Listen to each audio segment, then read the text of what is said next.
Hello student, आज हम लोग सेमेस्टर 2 का पेपर 8 असेसमेंट फॉर लर्निंग के यूनिट 2 में हम लोग use of cognitive and non cognitive test जो टॉपिक पढ़ना है उसके बारे में जानेंगे। संज्ञानात्मक एवं असंज्ञानात्मक परीक्षण के उपयोग को हम लोग समझेंगे।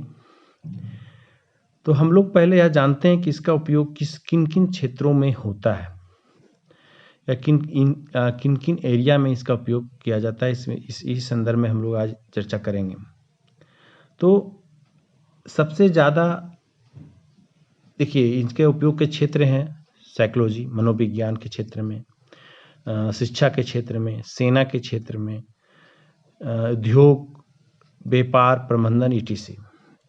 तो यहाँ पे सबसे ज़्यादा मनोविज्ञान के क्षेत्रों में इसका उपयोग किया जाता है, दूसरा शिक्षा में सबसे ज़्यादा, फिर सैन्य, प्रबंधन, व्यापार इत्यादि में इसका उपयोग की जाती है। इसके उपयोगकर्ता कौन कौन होते हैं? तो यहाँ पे जैसा ही स्पष्ट है, जो मनोविज्ञान के क्षेत्र में तो कोई मनोवैज्ञानिक इसके उपयोगकर्ता होंगे। जब शिक्षा के क्षेत्र में तो चाहे तो शिक्षक होंगे, अध्यापक होंगे, चाहे मानव संसाधन जो HRD होते हैं उसके प्रबंधक होंगे, ये इनके इसके उपयोग करेंगे। तो इसका और इसके अलावे विभिन्न शोध कार्यों के लिए, निर्देशन के लिए, परामर्श के लिए परामर्शदाता लोग या निर्देशक लोग, परामर्शदाता लोग इसका उपयोग करते हैं। हम लोग इसको मुख्य रूप से अब नेक्स्ट देखेंगे कि संज्ञानात्मक और संज्ञानात्मक परीक्षण के उपयोग में पहला क्या है कि व्यक्तिक भिन्नता के मापन हेतु अब व्यक्तियों के बीच भिन्नता के माप के लिए इसका उपयोग किया जाता है। तो लोगों इसमें देखिए इस लाइन से क्लियर है कि जो व्यक्तियों के बीच की जो भिन्नता है उसे देखने के लिए इसका उपयोग किया जाता है। और लोगों के बीच जो भिन्नता है या छात्रों के बीच जो भिन्नता है हम लोग इसका उपयोग करते हैं। भिन्नता इंडिविजुअल डिफरेंस के क्षेत्रों के लिए उसको हम लोग विभिन्न क्षेत्रों के रूप से इसके भिन्न बुद्धि में क्या भिन्नता पाया जाता है, विभिन्न छात्रों में एप्टीट्यूड में क्या भिन्नता, अभिवृत्ति में क्या, उसमें समायोजन करने में क्या भिन्नता पाए। तो इन क्षेत्रों को मापने के लिए, इन क्षेत्रों को देखने के लिए हम लोग इसका उपयोग करते हैं। नेक्स्ट है इसमें मानसिक रूप से मंद व्यक्तियों की पहचान के लिए। जो मानसिक रूप से मंद व्यक्तियों की पहचान के लिए भी हम लोग इसका उपयोग करते हैं संज्ञानात्मक असंज्ञानात्मक परीक्षण का।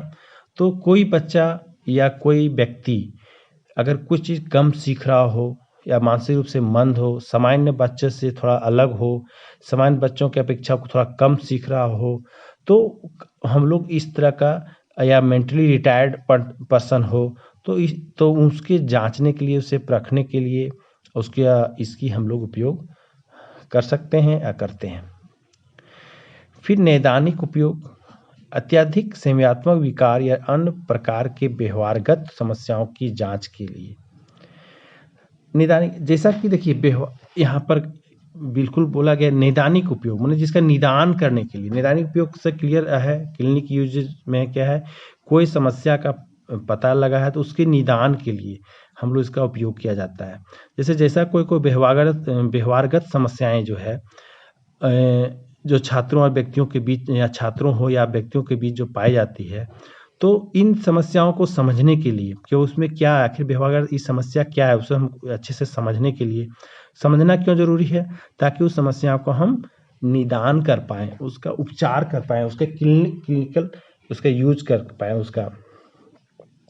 और किस व्यवहार में क्या, कभी कभी बच्चा किसी से झगड़ा कर रहा है, कुछ गाली गलौज कर रहा है या समायोजित है, मतलब एडजस्ट सही से नहीं कर पाता है, एडजस्ट नहीं कर पा रहा है व्यक्तियों के बीच में, बच्चों के बीच में। तो इन सब चीज़ की समस्या को जानने के लिए और इस समस्या को जानने के उसके निदान के लिए हम लोग इसका उपयोग करते हैं। नेक्स्ट है शिक्षा में आकलन की आवश्यकता के लिए, मतलब असेसमेंट नीड रेजिंग एजुकेशन। शिक्षा में आकलन देखिए आकलन से है मैंने असेसमेंट के लिए या जब हम लोग बच्चों को पढ़ाते हैं एक टीचर के रूप में, तो यह पढ़ाने के उपरांत यह देखने का हम लोग को यह देखते हैं कि इसका वह कितना गेन कर पाया, वो कितना मेरी बातों को सीख पाया या जान पाया। उस चीज़ की आकलन के लिए हम लोग इसका उपयोग करते हैं।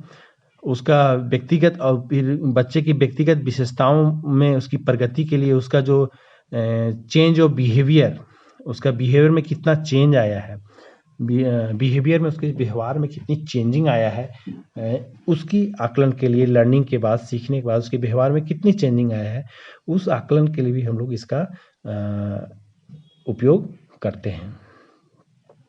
फिर नेक्स्ट है विभिन्न प्रकार के अनुदेशन से लाभ प्राप्त करने के लिए छात्रों की योग्यता के अनुसार वर्गीकरण के लिए क्लासिफिकेशन, देखिए क्लासिफिकेशन की बात कर रही है।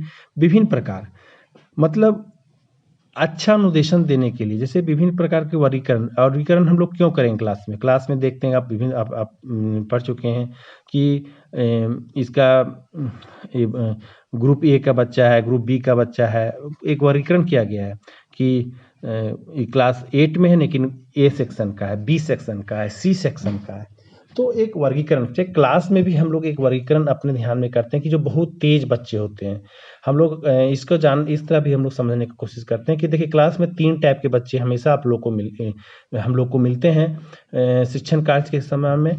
एक बहुत ही तेज इंटेलिजेंट बच्चा जो बहुत ही जल्दी किसी चीज़ को कैच करता हो, और एक मध्यम जो मिडिल बच्चे होते हैं जो 1-2 बार समझाने पर वो समझ आ। एक सबसे कमज़ोर या पिछड़ा बालक, पीछे बच्चे को मिलते हैं जिनको हमको अलग से कुछ उसको ट्रीटमेंट देने की ज़रूरत पड़ती है, अलग से उसको क्लास देने की ज़रूरत पड़ती है, अलग से हमको उसे समय देके उसे समझाने की ज़रूरत पड़ती है। तो इस टाइप तो उसका हम लोग वर्गीकरण करते हैं, और इस तरह के वर्गीकरण में हम उसके इंटरेस्ट को भी जानने की कोशिश करते हैं, उसके एटीट्यूड को भी जानने का कोशिश करते हैं, ताकि उसके अगर उसको मैथ समझ में नहीं आ रहा हो, अगर उसको साइंस समझ में नहीं आ रहा हो, तो किन क्षेत्रों में वह जो ऑप्शनल पेपर हैं या वैकल्पिक विषय हैं, तो उनके किन क्षेत्रों में हम उसका वह आगे बढ़ सकता है, कला के क्षेत्र में, संगीत के क्षेत्र में, खेल के क्षेत्र में। तो इसके लिए वर्गीकरण हमें करना आवश्यक हो जाता है। बहुत तेज बच्चे के लिए अलग से एडवांस कुछ उसको दिया जाएगा, मध्यम के लिए कुछ और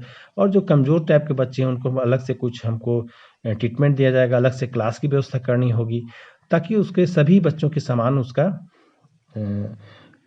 विकास हो सके, उसका डेवलपमेंट हो सके, उसके सराउंडिंग विकास हो सके। इसलिए इसका उपयोग हम लोग विभिन्न क्लासिफिकेशन के लिए करते हैं, विभिन्न प्रकार का अनुदेशन देने के लिए।